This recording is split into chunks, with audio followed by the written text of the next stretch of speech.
नमस्कार, स्वागत है आपका बिहार समाचार में। सबसे पहले खबरों को आप सुर्खियों में देखिए। पटना हाईकोर्ट ने बिहार में इस फेल शराबबंदी को लेकर नीतीश सरकार को खूब डांटा है, खूब फटकार लगाई है। कहा यदि शराबबंदी को सही से लागू नहीं कर सकते तो इसे खत्म करें।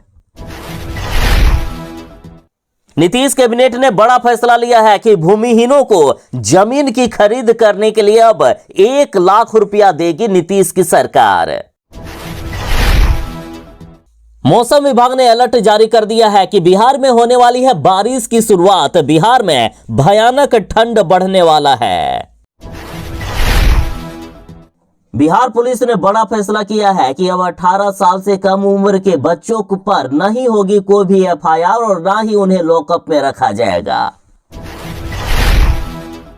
बिहार में शराब तस्करी एक बिजनेस बन गया है। सिवान में फिर से जहरीली शराब से लोगों की मौत हुई और बड़ा खुलासा हुआ कि पुलिस वाले खुद शराब बेचने का काम कर रहे हैं।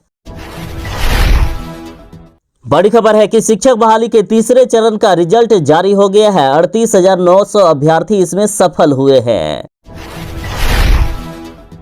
बागेश्वर धाम के महाराज पंडित धीरेन्द्र कृष्ण शास्त्री ने कहा कि पाकिस्तान में इंडियन क्रिकेट टीम किडनैप हो जाएगी। राहुल गांधी ने बड़ी घोषणा कर दी कि झारखंड में एसटी, एससी और ओबीसी का आरक्षण बढ़ाएगी कांग्रेस की सरकार। साथ ही राहुल गांधी ने नरेंद्र मोदी जी का भंडाफोड़ भी किया। दिल्ली में इतना खतरनाक प्रदूषण बढ़ गया है कि सांस लेना तक मुश्किल हो गया है, लोग मरने लगे हैं। साथ ही दिल्ली में लॉकडाउन लगाने जैसी स्थिति हो गई है, स्कूलों को बंद कर दिया गया। अपने पैन कार्ड को लेकर यदि आपने भी ये गलती कर दी है तो आपका भी पैन कार्ड हमेशा के लिए बंद हो सकता है। फिर भविष्य में आपका ना तो पैन कार्ड बनेगा, ना ही कोई लोन मिलेगा और ना ही टैक्स पे कर पाएंगे। तो आज बिहार की बड़ी खबरों को विस्तार से बात करेंगे। इससे पहले आपसे एक छोटी सी अनुरोध है, कृपया वीडियो को एक प्यारा सा लाइक अवश्य कर दीजिएगा। आपका लाइक करना ही हमारी मेहनत का फल होता है। पटना हाईकोर्ट ने बिहार में लागू शराबबंदी को लेकर नीतीश सरकार को खूब डांटा है, खूब फटकार लगाई है। पटना हाईकोर्ट ने कहा है कि इस शराबबंदी में कई तरह की खामियां हैं। पटना हाईकोर्ट ने कहा कि शराबबंदी से तस्करी को बढ़ावा मिला है। कोर्ट ने स्पष्ट करते हुए कहा कि वास्तव में शराबबंदी ने शराब व अन्य प्रतिबंधित वस्तुओं के अनाधिकृत व्यापार यानी तस्करी को बढ़ावा दिया है और आज इस शराबबंदी से मोटी कमाई हो रही है, इसलिए अधिकारी भी पसंद करते हैं इसे। कोर्ट ने स्पष्ट किया है कि पुलिस अधिकारी, उत्पाद शुल्क अधिकारी ही नहीं बल्कि राज्य कर विभाग व परिवहन विभाग के अधिकारी भी इससे मोटी कमाई के मद्देनजर शराबबंदी को पसंद करते हैं। हाईकोर्ट ने कहा कि शराबबंदी से गरीबों पर अत्याचार किया जा रहा है। हाईकोर्ट ने कहा है कि गरीबों पर सबसे ज्यादा मामले दर्ज हैं, जबकि शराब माफिया या बेचने वालों पर होना चाहिए। इस कानून का दंश राज्य के अधिकांश गरीब लोग झेल रहे हैं। उनके जीवन यापन का सहारा दिहाड़ी मजदूर और अधिकांश अपने परिवार के एकमात्र कमाने वाले सदस्य आज जेल में बंद हैं। पटना हाईकोर्ट ने राज्य सरकार से कहा है कि या तो इसे सही ढंग से लागू किया जाए या खत्म कर दिया जाए। बिहार में भूमिहीनों को जमीन खरीदने के लिए सरकार के द्वारा 1 लाख रुपया दिया जाएगा। देखिए, नीतीश सरकार के द्वारा सुयोग्य परिवार को आवास बनाने के लिए 3 डिसमिल तक जमीन दी जाती थी। इसके लिए रेती भूमि की खरीद की जाती थी, लेकिन सरकार ने एक समीक्षा में पाया कि एमवीआर दरों पर जमीन खरीद में काफी दिक्कत हो रही है, जिसे देखते हुए अब सरकार ने जमीन के बदले राशि देने का निर्णय लिया है। जिन परिवारों को आवास के लिए जमीन दी जाती थी उन्हें अब सीधा पैसा दिया जाएगा, 1 लाख रुपया करके दिया जाएगा, ताकि इस राशि से 3 से 5 डिसमिल का जमीन खरीद किया जा सके। इसके साथ ही नीतीश सरकार ने बिहार के राज्य कर्मियों और पेंशन भोगियों को डीए में 3% की बढ़ोतरी का तोहफा दिया है। अब इनका डीए 50% से बढ़कर 53% हो गया है। शिक्षक बहाली के तीसरे चरण का रिजल्ट जारी हो गया है। 38,900 अभ्यर्थी इसमें हुए हैं पास। देखिए, शिक्षक बहाली के तीसरे चरण में कक्षा 6 से 8 में कुल 16,989 अभ्यर्थी सफल हुए हैं। वहीं कक्षा 1 से 5 में 21,911 अभ्यर्थी सफल हुए हैं। बाकी जो अपना रिजल्ट चेक करना चाहते हैं, शिक्षा विभाग की आधिकारिक वेबसाइट पर जाएं। बिहार में बढ़ने वाली है भयानक ठंड। बिहार में मौसम ले रहा है करवट। मौसम विभाग ने बारिश का अलर्ट जारी कर दिया है।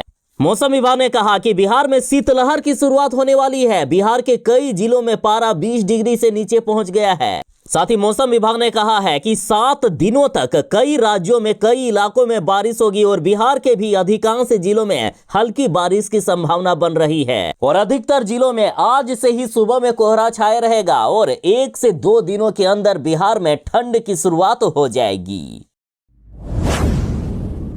बिहार पुलिस ने बड़ा फैसला किया है कि अब बच्चों पर नहीं होगी एफआईआर।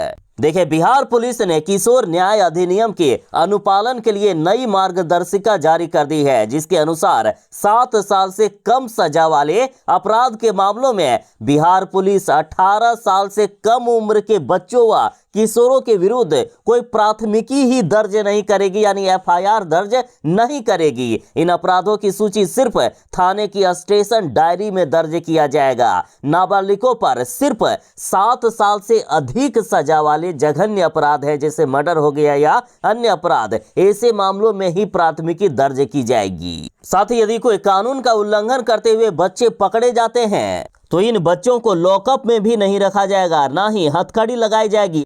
बच्चों को बाल सुलभ वातावरण वाले कमरे में रखा जाएगा। इसके साथ ही ऐसे बच्चों को निःशुल्क कानूनी सहायता उपलब्ध कराने के लिए जिला विविध सेवा प्राधिकार को भी सूचित किया जाएगा। बिहार में जहरीली शराब से मौत के आंकड़े थमने का नाम नहीं ले रहा है। इस बार सीवान में जहरीली शराब पीने से लोगों की मौत हुई है, साथ ही कई लोगों की तबीयत खराब है। देखिए, सीवान में जहरीली शराब पीने से अब तक फिर से 3 लोगों की मौत हो चुकी है। सरकार ने अब तक 2 लोगों की पुष्टि की है, साथ ही कई लोगों का तबीयत खराब है। और जब मीडिया की टीम ने सीवान में जाकर ग्राउंड रिपोर्टिंग की तो लोगों का आक्रोश सरकार के ऊपर खूब दिखा। स्थानीय लोगों का कहना है कि प्रशासन की मिली भगत है साहब। पुलिस को बोलो कि यहाँ शराब बिक रही है तो वो हम लोगों से कहती है कि चलो पकड़वाओ, कहाँ मिल रहा है, हमें तो कहीं नहीं दिखता है। और दूसरी ओर शराब तस्कर बोलता है कि कोई यदि पुलिस को बताया तो गोली से उड़ा देंगे। बताइए, कोई जान देगा अपनी? प्रशासन को खुद ही छापा मारकर पकड़ना चाहिए। और जिनकी मौत हुई है उन 3 व्यक्ति में से एक व्यक्ति खुद भी शराब बेचने का काम करता था। मृतक के लड़के ने कहा कि मेरे पापा शराब बेचते थे, मैंने मना किया था लेकिन वो नहीं मानते थे और आज वो खुद शराब पीकर मर गए। तो बताइए, जब पुलिस वाले ही शराब तस्करों की मदद करे तो आखिर कैसे बचेगा लोगों की जान बिहार में? पैन से आधार कार्ड को लिंक करने में देरी करने वालों से सरकार ने वसूला है तगड़ा जुर्माना। साथ ही जो लोग 31 दिसंबर 2024 तक पैन कार्ड को आधार कार्ड से लिंक नहीं करेंगे, उनका पैन कार्ड हमेशा हमेशा के लिए निष्क्रिय कर दिया जाएगा।